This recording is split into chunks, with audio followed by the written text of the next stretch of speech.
Let me talk to you straight for a second. You don't need to just sign up for every single club out there just to feel like you're doing enough. Seriously. You don't need to run from one volunteer opportunity to another just to make your resume look full. You absolutely don't need to spend your whole summer chasing 100 hours of community service just to feel like you're proving something to admissions officers. Because the truth is, none of that guarantees anything. You might think all those extra activities make you look impressive because if they don't show the real you, or if they're just surface level, admissions officers can tell they're not going to be wowed. And what actually makes them pause, what actually makes them remember a student, is when they see one thing that feels genuine and authentic. One activity where it's clear you've put in time, effort, and care. Something that reflects who you are, what you value, and how you've grown throughout it.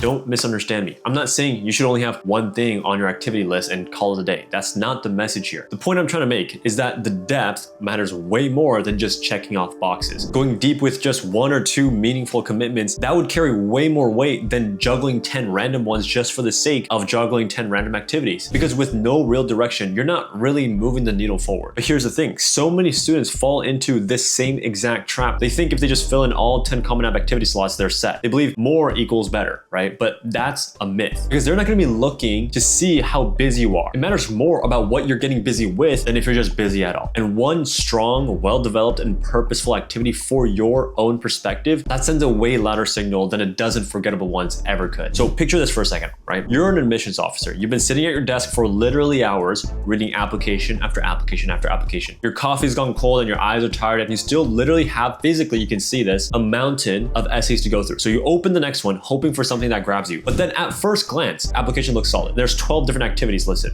Wow, right? But then, okay, you start reading them and pretty quickly, your enthusiasm just falls to the floor. It's all over the place. A few clubs here, a couple volunteer gigs there, some titles that sound important, no story or no depth at all. Just a bunch of stuff. That's literally it, just stuff. And when you finish reading it, nothing really sticks with you because it was just the generic stuff that you kind of expected anyways, right? And that you have seen hundreds of times before. But imagine a different application, okay? One where you open the file and see a student who didn't just participate in something, but they built something. When you see that they started a tutoring program, for example, at their school, not only did they launch it, but they ran it for multiple years, grew it bigger, and they trained other students and mentored, younger kids and whatnot, right? And they stuck with it. And the thing that makes you stop more about this and pay attention to this is because it isn't just the typical, hey, I had community involvement and I did volunteering. It wasn't just a typical thing that you've been seeing for the past 100 times, okay? And that is where the value comes from. But in general, these are the things that the admissions officer are really hoping to find, right? Something, not someone who tried to do everything, but someone who picks something, but then compare that to the most typical applicant that you see elsewhere. They're just ticking boxes on some generic college checklist. But what you're really doing is making a case for yourself, showing who you are, and most importantly, what matters to you. How can you show, instead of just sitting there and telling me, how can you show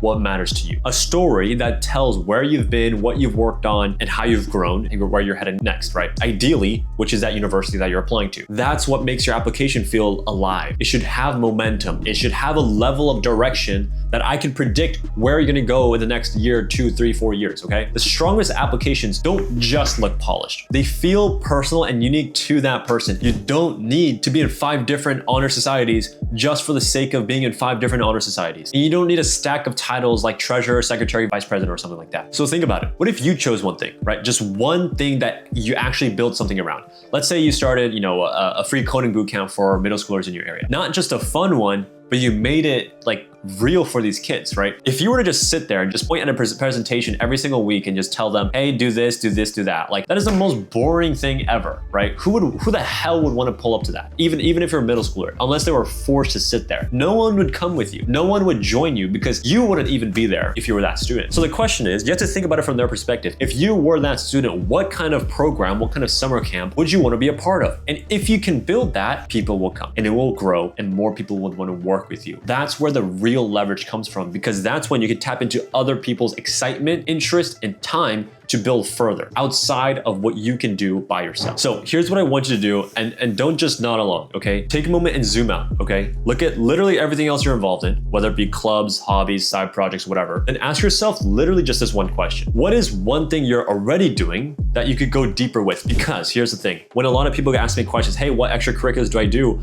A lot of the times, or a majority of the times, right, there are of course new things you could absolutely do, but some of the core things that I tell students to stick with is the thing that they're already working on and asking, okay, if we have this certain extracurricular activity, whether it be a nonprofit or whatever, right, how can we make this 10 times bigger? And I don't want you to think 20, 30, 40%, screw that. How do you make this 10 times bigger? Because it's most definitely possible. One of the students that I've been working with since 9th grade is applying this cycle.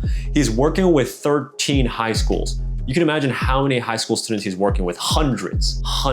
So you want to think bigger because it is most definitely possible. Now, obviously there are some extracurriculars where you can't 10x, for example, like a school club where you're capped at the number of students that are at your school. But think about it, if you give it a little more attention, could you give it a little more time and effort? Could it actually become something real, not just this fluffy little thing that you just had on there for the sake of having it there? Maybe it's that club you kind of like, but haven't fully committed to. Maybe it's a random idea that's been sitting in your notes app for literally months. Maybe, right? Maybe it's something you've been doing quietly for a while and nobody even knows about it, but you know in your gut that it has potential. I want you to give your best shot at it because it's worth giving it a shot. Whatever it is, I just want you to pick it, choose it, and go all in. And I mean to really own it. Don't kind of just show up for it. Don't test the waters. Just plant your flag there, because when you choose something, right, the more time you spend on something, the better you tend to get at it. And listen, if you're worried it doesn't sound that impressive yet, that's fine. And it's probably not. Why? Because this is probably the first time you've ever done this, okay? And that's why people,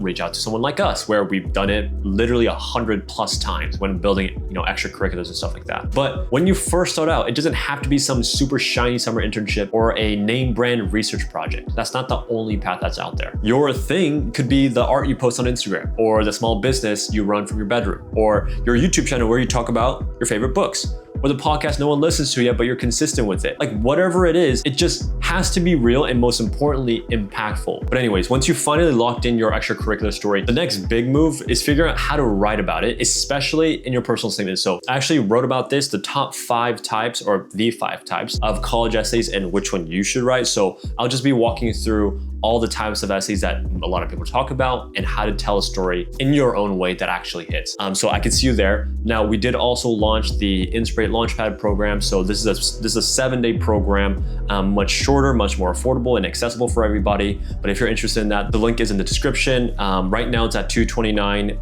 Actually, by the time you see this, it will actually be at $297, and it'll be just keep going up and up and up every time 20 students or 20 new students join us. And so check it out. It's probably helpful for you. It covers all grades from 9th to 12th grade. And so check that out. If not, hope you liked this video. Like, comment, subscribe, all that good stuff. And I'll see you in that next video. Peace.